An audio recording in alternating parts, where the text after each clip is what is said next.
Thursday, my day off. So I'm gonna wake up Barrett.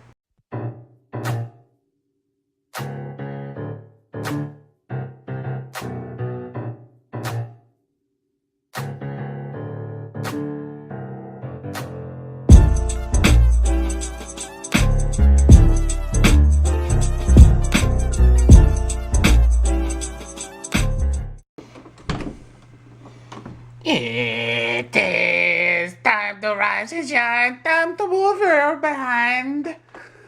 What's up? How are you?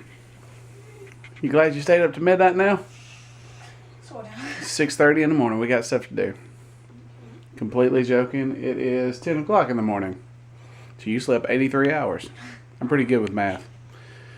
I'll tell you what, if I slept in this dark room, I would sleep all day, I think. I'm going to make you some breakfast. Yeah. Cat food cereal. Good job.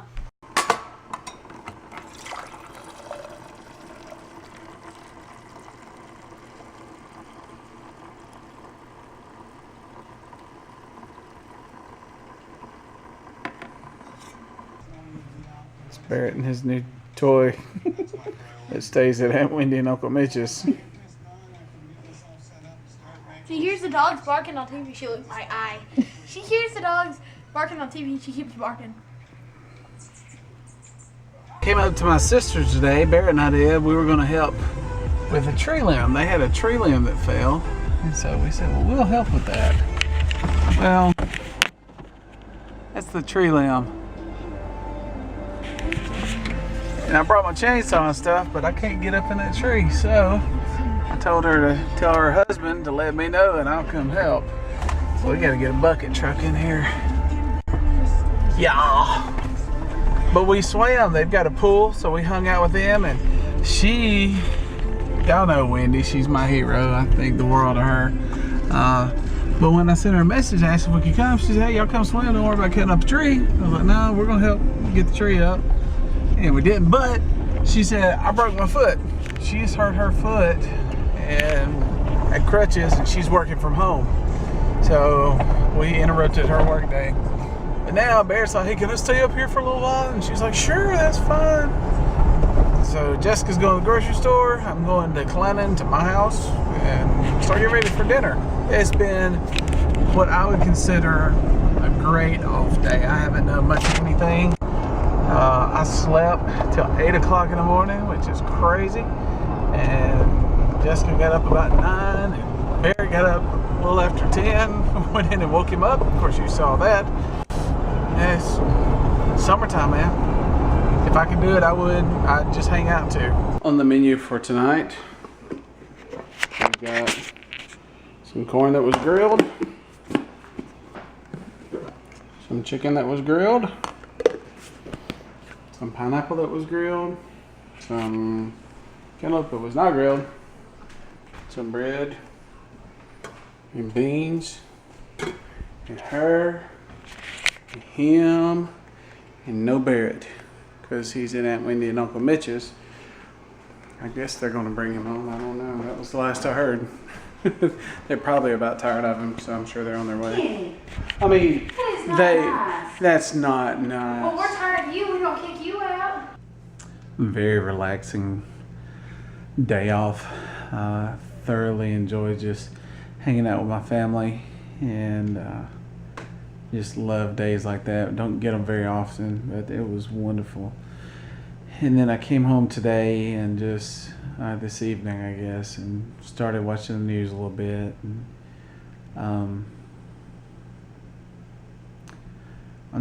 I'm really disturbed, heartbroken. I'm 45 years in America. I've grown up an American, and I love my country. But I'm so disturbed by what I see our country becoming. From the bickering and naysaying between political parties of this one's corrupt and that one's corrupt and this whatever, and the FBI and Hillary and Donald and all this stuff. And then there was 2 incidents where 2 black men have been killed, one in, I think, Minnesota and one in Baton Rouge. And they were killed by police officers. And people are saying that, it was done out of racism, out of hate. Some people are saying it was justified. I have no idea. I've never been a police officer. I can't imagine what they go through. It boggles my mind that all these people that have never been in a position to where you've had to pull a gun, you're quick to cast judgment on somebody, and it just, of course, now I've got law enforcement in my family. My brother-in-law is a law enforcement officer, and my father-in-law was. So by no means do I say police are always right, but it's not a police issue. It's not a race issue. It's a social issue.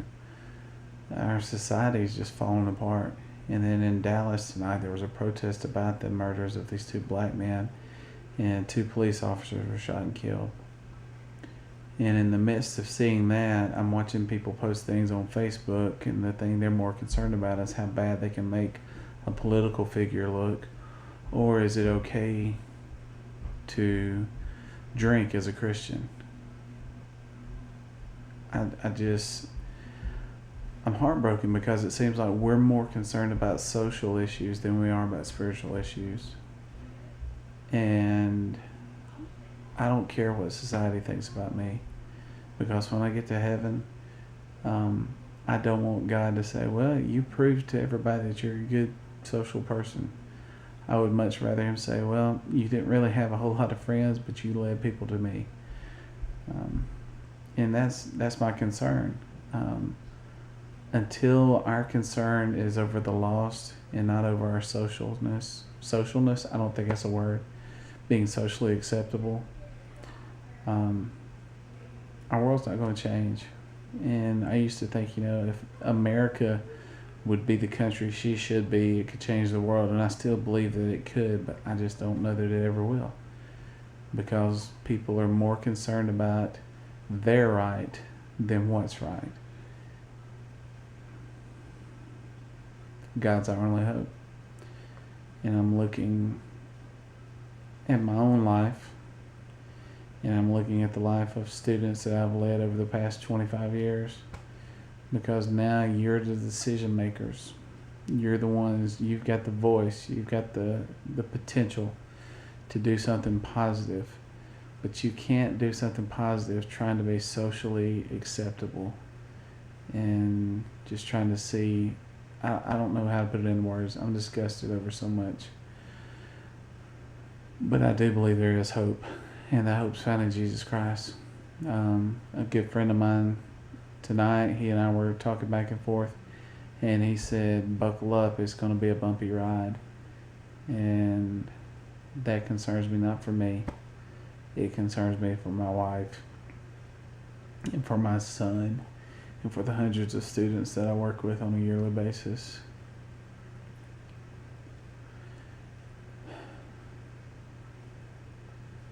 God's our only hope. You need to find him. Love God, love people, and just be better.